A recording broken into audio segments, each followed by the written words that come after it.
Hey everybody, from the heart, August 5th, where his voice was heard. Isaiah 42 verse 2 and 3 says, "He will not cry out, nor raise his voice, nor cause his voice to be heard in the street. He will bring forth justice for truth."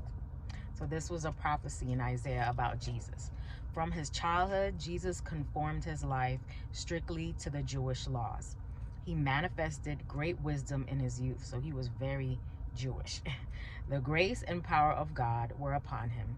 The word of the Lord by the mouth of the prophet Isaiah describes the office and work of Christ and shows the sheltering care of God over his son in his mission to earth, that the relentless hatred of men and women inspired by Satan could not be permitted to thwart the design of the great plan of salvation.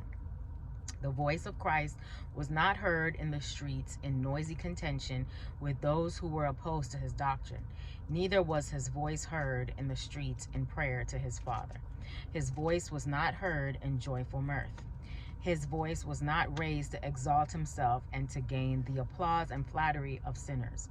When engaged in teaching, he withdrew his disciples away from the noise and confusion of the busy city to some retired place more in harmony with the lessons of humility, piety, and virtue which he would impress upon their minds.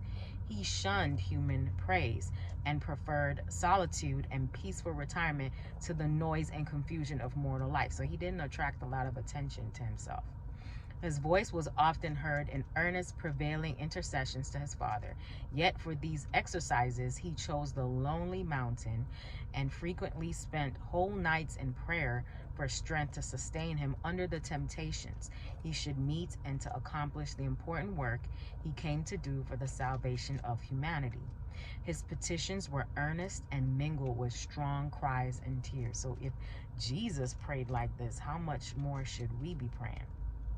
And notwithstanding the labor of soul during the night, he ceased not his labor through the day. The chief priests and scribes and elders loved to pray in the most public places, not only in the crowded synagogues, but in the corners of the streets, that they might be seen by all and praised for their devotion and piety. Their acts of charity were done in the most public manner, and for the purpose of calling the attention of the people to themselves.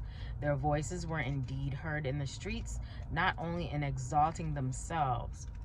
Their voices were indeed heard in the streets.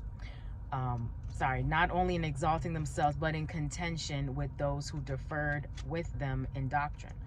The Lord, through his faithful prophet, shows the life of Christ in marked contrast to the hypocritical chief priests, scribes, and Pharisees. Hope you have a great day today. Live from the heart.